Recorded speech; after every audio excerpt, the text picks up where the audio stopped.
Hello बच्चों, मैं Baljinder ma'am for class 8C आप लोगों को आज विषय हमारा समाज की इकाई एक जिसका नाम है हमारे संसाधन एवं पर्यावरण और जिसका चैप्टर नंबर 1 है प्राकृतिक संसाधन, इसके बारे में आपको बताऊंगी। तो बेटा इस लेसन के जो मुख्य पॉइंट्स हैं वह आपके 3 हैं, यानी भूमि, मृदा संसाधन और जल संसाधन। तो इस पार्ट में जो मुख्य रूप से बताया गया है वह आपके भूमि संसाधनों के बारे में, मृदा संसाधनों के बारे में और जल संसाधनों के बारे में बताया गया है। यानी किसी भी देश के आर्थिक विकास के लिए प्राकृतिक संसाधन ही सबसे अधिक महत्वपूर्ण होते हैं, क्योंकि जो मनुष्य होता है उसका संपूर्ण जीवन जो है वह इस पृथ्वी पर भी निकलता है और जिस परिवेश में वह रहता है उसकी और उस परिवेश की उन्नति के लिए उन संसाधनों का उसके अनुकूल होना अनिवार्य है। तो चलिए इसका हम सबसे पहला पॉइंट देखेंगे जो कि है भूमि संसाधन। ये देखिए, तो चैप्टर में बताया गया है कि मानव जीवन में भूमि का विशेष महत्व है। तो ये तो हम लोग भी जानते हैं कि जो मनुष्य होता है वह जब तक मृत्यु को प्राप्त नहीं करता है वह भूमि पर ही रहता है और मृत्यु के पश्चात भी भूमि पर ही उसके संस्कार किया जाता है। तो जो भूमि होती है वह उसकी प्राथमिक आवश्यकताओं में से एक होती है। पृथ्वी पर ही यानी भूमि पर ही रहकर हम अपने पूरा जीवन व्यतीत करते हैं, चाहे हमारा खाना हो, चाहे पीना हो, चाहे हमारे रहन सहन हो, चाहे हमारा कारोबार हो, वह सभी करने के लिए भूमि की ही आवश्यकता होती है। अब इसी तरह से इसका नेक्स्ट अगला पॉइंट देखिए, इसमें दे रखा है कि भारत में भूमि उपयोग की स्थिति, यानी हमारे भारत में हम कितनी भूमि का उपयोग करते हैं। तो भारत की कुल भूमि का 43% भाग मैदानी क्षेत्र है, यानी हमारी भूमि कितने भागों में बटी हुई है और किस तरह की है। तो भारत की कुल भूमि का लगभग 43% भाग मैदानी क्षेत्र है, 28% भाग पठारी क्षेत्र है और शेष लगभग 29% भाग पर्वतीय है। जबकि जो आपकी मैदानी भाग होते हैं उन भागों का अत्यधिक उपयोग होता है। उसके बाद आपका अगला पॉइंट आता है मृदा संसाधन। तो जैसा हम जानते हैं कि मृदा हम मिट्टी को कहते हैं और मिट्टी का निर्माण हमेशा ही चट्टानों को टूटने से व पेड़ पौधों एवं जीवों के अवशेषों के द्वारा ही होता है।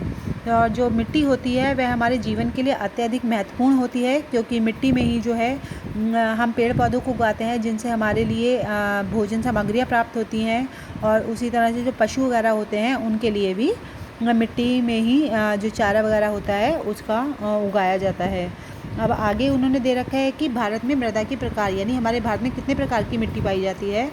तो हमारे भारत में कॉप, लाल, लैटराइट, काली, पर्वतीय और मरुस्थलीय इतने प्रकार की मृदा यानी मिट्टी पाई जाती है। लेकिन इन सभी मिट्टियों में जो जलोढ़ मिट्टी होती है वह सबसे अधिक उपयोगी मानी जाती है और इसी जलोढ़ मिट्टी के क्षेत्रों में ही अत्यधिक जो जनसंख्या होती है वह निवास करती है।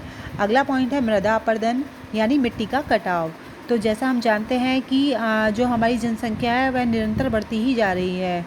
एक तो सबसे मुख्य कारण ये है मिट्टी के कटाव का, और दूसरा मुख्य कारण होता है जैसे बहुत तेज़ वर्षा आ जाती है, बाढ़ आंधी, जो हमारे वन होते हैं उनका अत्यधिक जो कटाव है उस वजह से जो हमारी मिट्टी होती है उसका निरंतर कटाव होता जा रहा है, जबकि यह हमारे भूमि के लिए और हमारे जीवन के लिए बहुत ही हानिकारक है।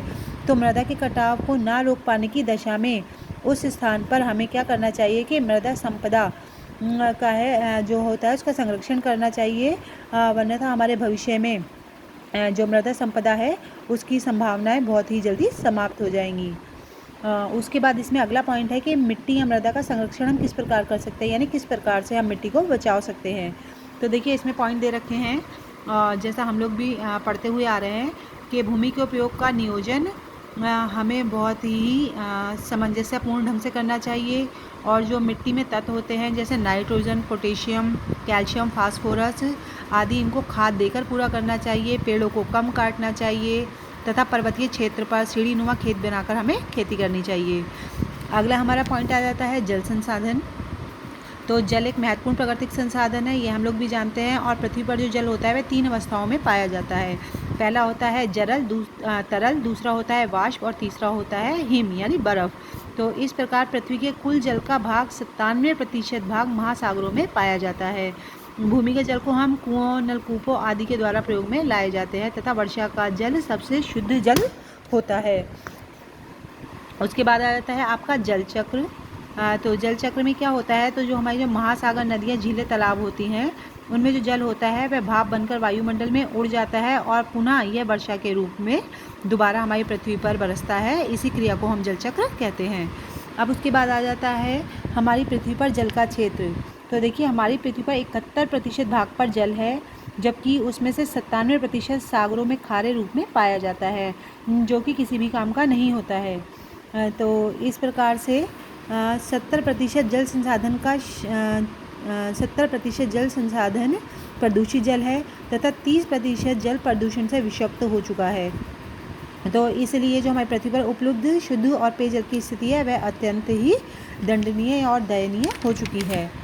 आगे हम आएंगे, आगे हमारा आ जाता है जल संकट के कारण या जल प्रदूषित होने के कारण, यानी जो हमारा पानी है वह किस कारणों से प्रदूषित होता जा रहा है। तो देखिए, इसमें जैसे हमें बताया गया है कि घरेलू कूड़ा करकट और सार्वजनिक नालों से निकला हुआ मलमूत्र नदी, तालाबों एवं अन्य स्रोतों में मिल जाता है, जिसके कारण जल प्रदूषित होता है। तो ये तो हम लोग भी पढ़ते हुए ही आ रहे हैं कि जो हमारे घरों का कूड़ा करकट होता है, यानी जो हमारी फैक्ट्रीज होती हैं उनसे निकलने वाली जो गंदगी होती है उनको हमें तालाबों में नहीं डालना चाहिए। ये सबसे ज़्यादा इन्हीं की वजह से जो हमारा जल होता है वह दूषित होता है, जो हमारे स्वास्थ्य पर बुरा प्रभाव डालता है। उसके बाद आ जाते हैं आपके जल संरक्षण के उपाय। तो यानी हमें जल को किस प्रकार से उपयोग करना चाहिए और किस प्रकार से जल को शुद्ध करना चाहिए और भविष्य के लिए हमें उसे बचाना चाहिए।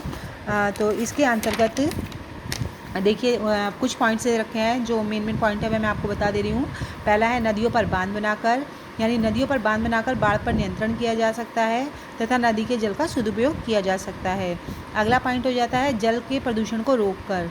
तो जब हम कूड़ा कचरा एवं औद्योगिक अपशिष्ट जो हम नदियों में डाल देते हैं, यदि हम उन पर रोक लगा लेंगे तो जो हमारा जल है उसके प्रदूषण की समस्या भी कम हो जाएगी। अगला है वर्षा जल संग्रहण। तो हमारे देश में कुछ ही महीनों में अधिक वर्षा होती है, तब इस वर्षा के जल को हम एकत्र कर सकते हैं और इसका प्रयोग शुष्क ऋतु में कर सकते हैं। उसके बाद आ जाएगा जल के निरर्थक बहाव को रोककर, यानी जब हम लोग भी देखते हैं कि हम अपने घरों में कभी कभी देखा है हम लोग भी कई बार ये कार्य करते हैं कि जितना हमें पानी की आवश्यकता नहीं होती उससे अधिक पानी जो है हम वह बहा देते हैं। तो यह गलत है। तो सभी व्यक्तियों को चाहिए कि जल के निरर्थक बहने से रोक के हमें अपने घरों या सार्वजनिक स्थलों पर जल की टोंटियों को खुला नहीं छोड़ना चाहिए। तो मैंने अभी आपको बता दिया जो पॉइंट इसके सबसे महत्वपूर्ण थे। अब इससे संबंधित जो भी अभ्यास कार्य होगा वह आपको PDF के द्वारा बता दिया जाएगा।